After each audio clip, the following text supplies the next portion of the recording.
హత్య రాజకీయాలు చేసే జగన్ను మరోసారి నమ్మితే ప్రతి ఇంటికి గొడ్డలి గిఫ్ట్ గా వస్తుందని తెలుగుదేశం అధినేత చంద్రబాబు హెచ్చరించారు.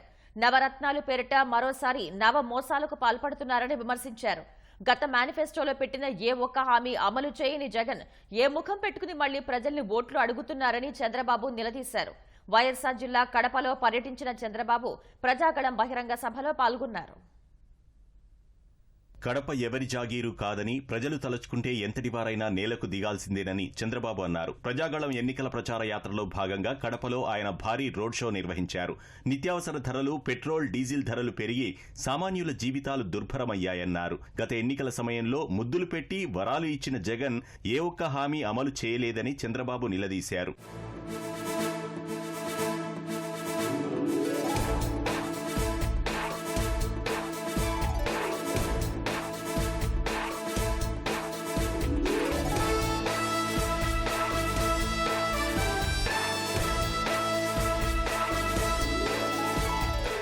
5 ఏళ్లు ముఖ్యమంత్రి ఉండి సీఎం జగన్ సొంత జిల్లాలో కూడా ఎలాంటి అభివృద్ధి చేయలేదన్నారు. కడప స్టీల్ ప్లాంట్ ను అటకెక్కించారని, కనీసం ఒక్క సాగునీటి ప్రాజెక్టు కూడా పూర్తి చేయలేదని మండిపడ్డారు. రాయలసీమలో మళ్లీ హత్య రాజకీయాలకు తెరలేపారని చంద్రబాబు విమర్శించారు. హత్య కేసు నిందితులను పక్కన పెట్టుకుని జగన్ ఏ విధంగా ఓట్లడుగుతున్నారని చంద్రబాబు ప్రశ్నించారు. నవరత్నాల స్థానంలో నవమోసాలకు పాల్పడ్డారని చంద్రబాబు విమర్శించారు. ఈయన నవరత్నాలంటున్నాడు.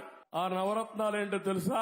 నవరత్నాల్లో ఒక రత్నం ఇసుక మాఫియా, రెండో రత్నం మద్యం మాఫియా, మూడో రత్నం భూ మాఫియా, నాలుగో రత్నం మైనింగ్ మాఫియా, ఐదో రత్నం హత్యా రాజకీయాలు, ఆరో రత్నం ప్రజల ఆస్తులు కబ్జా.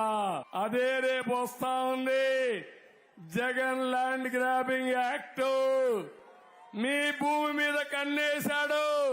మళ్లీ గెలిస్తే నీ భూమి నీది కాదు తమ్ముళ్ళు, ఆశదులుకోండి.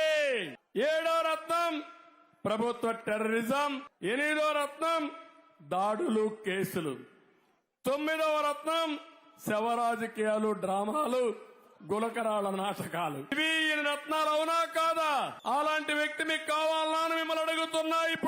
ఇప్పుడు ఈ రోజు మాట్లాడుతున్నాడు ఆయన భూమి ఇస్తాడంట, భూమిని కొట్టేయడంట. నేను అడుగుతున్నా, ఇడుపలపాయలో 360 ఎకరాలు కొట్టేసింది నువ్వే కదా అని అడుగుతున్నా. మీ కుటుంబం అవునా కాదా అని అడుగుతున్నా. ఇంకా శ్రీరంగ నీతులు మాట్లాడుతున్నాడు. పాపం నోట్లో ఏలు పెడితే కూడా కొరకడంట, అంత మంచోడంట. ఆ మంచోడు మనకు అవసరమా తమ్ముళ్ళు అని మిమ్మల్ని అడుగుతున్నా. ఇలాంటి అబద్దాల కోరు మీకు అవసరమా అని మిమ్మల్ని అడుగుతున్నాను. రాష్ట్రంలో ముస్లింలకు అండగా నిలిచిన ఏకైక పార్టీ తెలుగుదేశమేనని చంద్రబాబు గుర్తు చేశారు. అధికారంలోకి వస్తే తిరిగి అన్ని పథకాలు పునరుద్ధరిస్తామని హామీ ఇచ్చారు.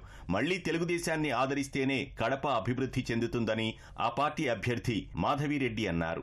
ఈ రోజు కడప నియోజకవర్గంలో తాగునీటి సమస్య, ఈ సమస్యకు పరిష్కారం మన నారా చంద్రబాబు నాయుడు గారే ఇవ్వాల. కడపని మురికి కూపంలో నెట్టేసి మన ఎమ్మెల్యే అంటారు మన కడపలో ఇరుకు రోడ్లున్నాయి, అవి అంతే అంటారు. అంతే ఉండాలా, మార్చుకోవాలా? ఆకుకూరలు దొరుకుతాయో లేదో తెలియదు గాని గంజాయి మాత్రం వెల్లువలా దొరుకుతోంది. ఎవరు దీనికి కారణం?